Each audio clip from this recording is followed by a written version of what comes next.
Thank you. Well, I'm very happy to be able to announce today that the government will be mandating fortification of non-organic bread-making flour with folic acid. By doing this, we'll be able to prevent babies being born with conditions like spina bifida and other neural tube defects. By doing this over 30 years, we think about between 160 and 240 children will be prevented from being born with this condition. It's something that brings us into line with Australia and other North American countries. And on a personal note, I've known this is something we should be doing in New Zealand since I graduated from medical school, and throughout my time as a doctor looked after people with this condition and knew it was entirely preventable if we took this action. From that personal experience, what are some of the personal experiences you've had coming out of grad school? Yeah, so I was an infectious diseases specialist, so looked after people who had serious infections. People with spina bifida can have recurrent urinary tract infections because the nerves around their bladder are affected by the condition. Also, sometimes they require a lot of surgeries to fix the condition in their spine, and as a result of that can get serious infections. So that's how I met them, but of course they have a long journey through the health system because of the lifelong nature of their condition.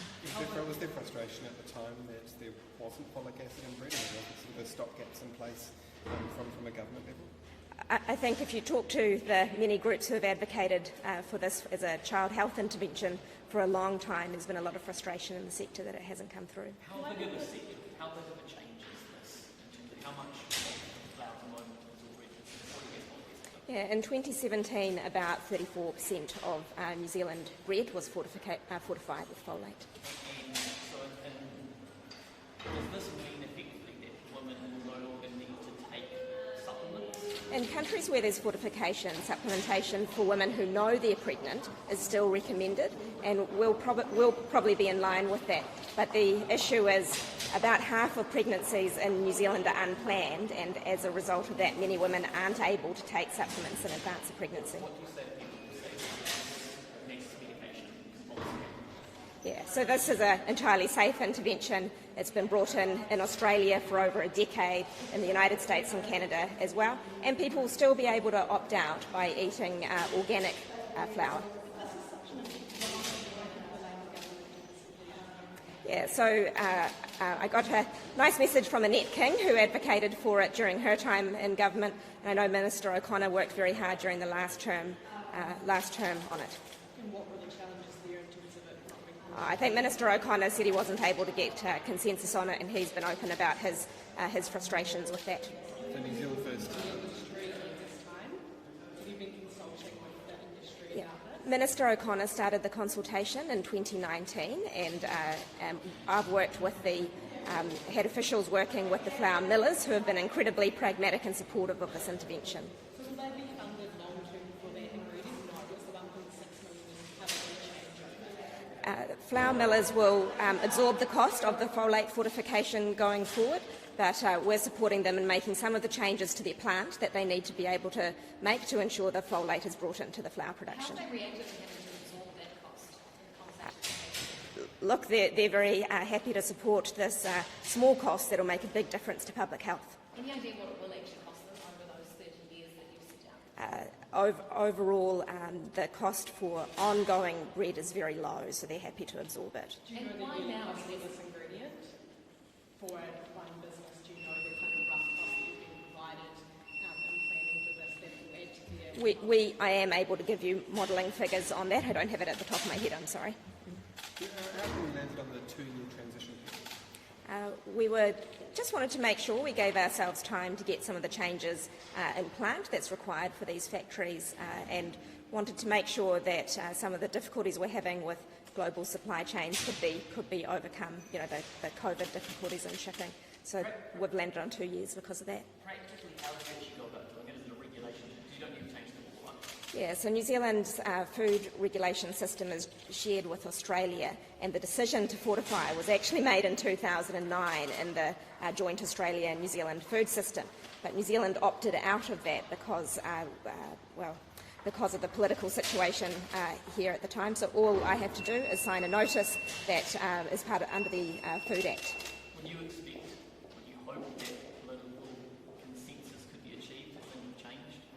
Yeah, well, I hope people look at the health benefits and the fact that there is a wide degree of support for this measure among people who advocate for women and children's health, including the College of Paediatricians, the Public Health College, the Royal Australasian College of Obstetricians and Gynaecologists, and the Midwives College.